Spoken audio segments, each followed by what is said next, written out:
Agora, gente, nós vamos falar sobre saúde. Para quem sofre de refluxo gástrico, alguns alimentos representam uma verdadeira dor de cabeça, ou melhor, de estômago. Refrigerantes, café, bebidas alcoólicas, chocolates e comidas gordurosas são capazes de provocar falhas, incômodos e, consequentemente, o popular refluxo. Mas como se prevenir? Existe tratamento para isso? É o que vai explicar para nós o médico gastroenterologista, hepatologista, doutor Antônio Márcio, doutor Henrique Eloy? Henrique Eloy. Doutor Henrique Eloy. Na minha ficha está aqui, doutor Henrique Eloy. Doutor Henrique, muito obrigada. Seja bem-vindo ao Manhã da Piedade. Bom dia. Bom dia, eu que agradeço mais uma vez a oportunidade de estar aqui com vocês. Uma alegria. Doutor Henrique, então vamos começar assim, básico, né? O que é refluxo gastroesofágico? Exatamente. O refluxo gastroesofágico é uma das doenças mais importantes hoje na clínica médica por causa da sua alta frequência e do prejuízo que ela traz ao bem-estar do paciente. Ela é caracterizada pelo retorno do conteúdo gástrico, que é ácido, para o esôfago.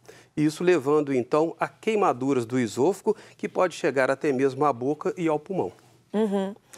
As crianças, quando elas nascem com essa parte ainda não está madura, não é isso? Exatamente. O refluxo gastroesofágico é muito comum nos recém-nascidos, principalmente nos prematuros, porque essa estrutura muscular que existe entre o esôfago e o estômago, cuja função justamente é impedir que ocorra esse refluxo, nos recém-nascidos ela ainda não está madura. Então o refluxo é muito comum nos recém-nascidos, principalmente nos prematuros, como eu disse, mas com o desenvolver da criança, essa estrutura muscular ela também vai se desenvolvendo e naturalmente esse refluxo vai sumindo. Doutor Henrique, quando criança, né, e eu falo que os meus tiveram isso, e a gente tinha que colocar uma lata de leite ninho para a cama dormir mais em pezinho assim, e para os adultos também é recomendável dormir mais em pezinho assim, aqueles que têm refluxo? É recomendável, sim. O refluxo acontece, como eu já disse, pelo retorno do conteúdo gástrico, que é ácido, para o esôfago. Então, quando nós temos refluxo e deitamos na horizontal, nós possibilitando esse refluxo. Fica mais fácil desse retorno acontecer. Então, realmente, elevar a cabeceira da cama dificulta a ocorrência desse refluxo. Para voltar, né? Exato. E esse refluxo, ele pode causar esofagite? Se sim, o que é esofagite? O nome já fala, né? Mas é bom a gente explicar. A esofagite é a inflamação do esôfago. O esôfago ele não está preparado para receber a acidez do estômago. E essa acidez, ela queima o esôfago. Isso acontece porque, como eu já disse, essa estrutura muscular entre o esôfago e o estômago no adulto, muitas vezes ela não funciona com toda a sua perfeição. Então, nesses casos, o ácido volta para o esôfago e ele vai, então, queimar o esôfago e vai dar a esofagite. Além dessa queimação, quais são os outros sintomas que a esofagite e o refluxo traz? Naturalmente, esse refluxo, se ele chegar até a boca, ele pode queimar também a região da boca, trazer até problemas dentários, causar inflamações do nariz, levar a rinite, sinusite, tá certo? E quando isso pode chegar até os pulmões, através de pequena quantidade de refluxo, podemos ter pigarro, rouquidão, asma, bronquite e até mesmo pneumonia de repetição. Que coisa, né? A gente não sabe. Quando a gente é pequena, antigamente, né, no meu caso, bem antigamente, quando tinha essa azia, essa queimação, a mãe falava, toma leite gelado. Isso é mito? Não, o leite é interessante porque no primeiro momento, ele alivia. Então, o leite gelado, ele serve como um efeito tampão, diminuindo a acidez do estômago. Porém, todos nós sabemos que o leite é muito rico em cálcio. E a presença do cálcio, num segundo momento, acaba fazendo o estômago produzir mais ácido e fazer com que essa pessoa, então, tenha uma maior sensação de queimação novamente, por causa do leite. Então, vamos lá nos alimentos, né? Doutor, eu queria que o senhor listasse, assim, mais ou menos o que vem na sua mente, assim, os alimentos, os vilões e aqueles alimentos, as bênçãos, né? Outra coisa, antes do senhor falar dos alimentos, limão. Limão é tido como aquele que vai dar azia, mas ele traz a cura? Ele é bom? Não, o limão deve ser evitado em todos os pacientes que têm refluxo. Então, como você bem disse na introdução aqui do programa, existe uma série de alimentos que comprovadamente pioram a ocorrência do refluxo. E entre eles nós temos aí os alimentos gordurosos, que vai fazer diminuir a pressão naquele local. Uma notícia ruim para os chocolatras, né? Chocolate. Sério? Sério. Doces em geral. Bebidas gasosas, mesmo a água mineral com gás. Então, refrigerantes entrando aí também. Bebidas alcoólicas. Frutas ácidas, aí que entra o limão. Né? Ele deve ser evitado, assim como o abacaxi e outras frutas ácidas. E também, nós sempre procuramos orientar os pacientes com refluxo a ter uma certa mudança de comportamento. Né? Por exemplo, além de evitar esses alimentos que já foram citados, evitar fazer refeições volumosas, porque toda vez que nós estamos com o estômago repleto de alimentos, nós predispomos à ocorrência desse refluxo. Também de deitar logo após a refeição, como nós já dissemos. Aquele soninho depois do almoço? Não deve. Por sinal, depois do almoço, o ideal seria até fazer uma caminhada para facilitar o esvaziamento do estômago. Né? Eu sei que pouca gente faz isso, mas seria o mais recomendado. Evitar de jantar muito perto do horário de deitar para dormir. Né? Essas recomendações são importantíssimas. Agora, o fator primordial é emagrecer. Porque a obesidade, ela anda de mão dada junto com o refluxo. Toda vez que nós engordamos, nós estamos fazendo uma predisposição à ocorrência do refluxo. Sendo que, se a pessoa consegue perder peso, ela também vai diminuir o refluxo. Tomar água com vinagre. Não um copo de água com uma colher de sopa de vinagre também não é bom, não porque é bom. é ácido. Pimenta, alimentos muito temperados, vinagre. Péssima notícia para quem gosta de uma cervejinha com torresmo, nem pensar. Não deve. É bom, relaxa, é gostoso, mas... A conta chega. A conta chega. A gente fala que o garçom vai trazer a conta uma hora. Exatamente. Doutor, esses alimentos vilões, e quais são os alimentos que trariam, né, essa alívio? São todos os alimentos que não façam uma maior produção de ácido, né? Então, vamos aí. As frutas não cítricas, as frutas não ácidas, as frutas não azedas, tá certo? Os legumes, salada, uma comida de sal pouco temperada, todos esses são uma alimentação extremamente saudável e que vai ajudar a não ocorrer o refluxo. Nós costumamos dizer para os nossos pacientes que a dieta dos pacientes com refluxo deveria ser exatamente a dieta que nós temos coragem de dar para as nossas crianças. Evitar o café, que é extremamente irritante. Evitar... Tô frita, doutor. Evitar líquidos muito quentes, né? E temperos muito fortes, como eu já falei, né? Pimenta, vinagre, excesso de alho. O que a gente não daria para as nossas crianças. Lembrando que chega na boca, se ardeu, a mucoquita de mucosa vai arder tudo, né? Vai sim. Quanto mais alto chega o refluxo, maior a incidência dessas complicações, tá certo? É muito importante a questão do pulmão, porque realmente pode levar a pneumonia de repetição e isso a longo prazo pode trazer uma insuficiência respiratória no paciente mais idoso. Entendi. E aí, doutor, então assim, a gente entende que tem que ter uma alimentação mais saudável, uma alimentação não tão quente. O condimento, por exemplo, antes do condimento, falar da melancia, que estava vindo na minha cabeça aqui. Melancia, uma fruta docinha, gostosa, mas que a gente come e fica lembrando dela o dia todo. Deveria evitar também essas frutas mais indigestas? Sim. Quanto mais tempo o alimento permanece no estômago, maior a chance dele voltar para o esôfago. Então, existem alguns tipos de alimentos, e aí entra a melancia que você citou, que tem maior dificuldade de digestão. Se você não tem esse problema com a melancia, ela está liberada, ela não vai aumentar a chance do refluxo. Mas, se você tem dificuldade de digestão, você deve evitar esses alimentos que, sabidamente, você já sabe que não vai descer bem, vamos dizer assim. Doutor Henrique, outro dia eu escutei uma frase que falava assim: esta região do pescoço até aqui embaixo é para você não lembrar que ela existe. Esôfago, estômago. Se você está lembrando, é porque tem alguma coisa errada. É isso? É exatamente isso. Né? O aparelho digestivo, que hoje é chamado de digestório, ele tem que trabalhar em silêncio. Ou seja, você não precisa ser lembrado da existência dele. E toda vez que você lembra da existência dele é porque realmente ele está reclamando de alguma coisa que você comeu. Nossos pais falavam que não podia comer e fazer exercício, né? Chegou uma pergunta aqui no chat agora, falando se comer muito e também fazer muito exercício físico, se causa esse problema, se não é bom. Realmente não é bom. Se você faz uma alimentação volumosa e vai fazer um exercício mais intenso, principalmente aqueles exercícios que comprimem a região abdominal, você vai fazer com que haja uma compressão do estômago e o retorno do conteúdo gástrico para o esôfago. O ideal, como eu disse, depois da refeição volumosa, é sempre fazer uma caminhada. Tristeza, o emocional altera também? E muito.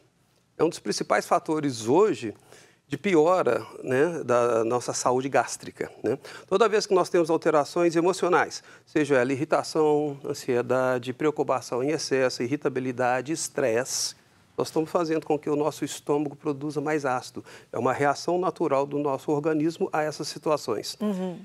Toda vez que o estômago produz mais ácido e você é portador de refluxo, você vai queimar mais o seu esôfago, você vai sentir mais, então, a queimação. Refluxo tem cura? Sim, com certeza. Toda vez que o refluxo é causado por um fator único, como, por exemplo, gravidez. A gravidez é um fator de refluxo.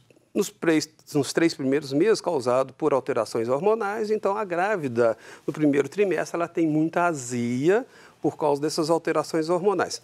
No terceiro trimestre da gravidez, mais pelo aumento do útero, que vai comprimir o estômago e vai forçar o alimento a voltar para o esôfago. Então, nesse caso, óbvio, terminou a gravidez, o refluxo sara tudo. Melhora tudo. Obesidade. A obesidade, como eu disse, ela anda de mão dada com o refluxo. Se a pessoa conseguir perder peso, ela pode até ficar livre do seu refluxo. Mas, na grande maioria das vezes, a gente tem que realmente lançar mão de tratamento para esse refluxo. Inicialmente, o importante é ter o diagnóstico correto do refluxo. Então, muitas vezes, a gente nem precisa fazer a endoscopia. Se é uma pessoa jovem que apresenta o quadro clínico típico de muita queimação e, às vezes, até de regurgitação, que é o retorno, aquela sensação de retorno do alimento do estômago para o esôfago, a gente pode até lançar mão da endoscopia. Mas hoje a endoscopia é um exame extremamente fácil de fazer, não é mais aquele sofrimento. Aquele sofrimento, né, que ficou famoso. Hoje não, hoje é um exame extremamente simples, indolor. E hoje a gente prefere realmente realizar esse exame para confirmar a presença do refluxo. Lembrar que pacientes acima de 45 anos ou pacientes jovens que apresentam outros sintomas, como dificuldade para engolir, dor ao engolir, presença de vômitos com sangue, evacuação com sangue, presença de anemia que não foi bem esclarecida, esses pacientes, independente da idade, eles têm que fazer endoscopia. Como eu disse, uma vez feita a endoscopia, a gente então vai partir para o tratamento do refluxo. Na maioria das vezes, aquelas mudanças comportamentais, como eu já disse, evitar refeições volumosas, evitar de deitar depois da refeição, evitar o uso de roupas apertadas na cintura, que vão comprimir o estômago, e muitas vezes também além da dieta, que nós já falamos. Vamos usar, então, medicamentos. Os principais medicamentos para o tratamento do refluxo são aqueles que diminuem a acidez do estômago. Ou seja, vai fazer com que aquele refluxo seja menos agressivo ao esôfago e não faça a queimadura do esôfago, tá certo? Então, a primeira coisa é lançar a mão desses remédios, sempre associados à atividade física, dieta. Uma vez feito esse tratamento corretamente, a grande maioria resolve bem o seu refluxo. Rarissimamente precisamos de lançar mão de tratamento cirúrgico desse refluxo. Principalmente naqueles casos em que o paciente é portador de uma hérnia no local.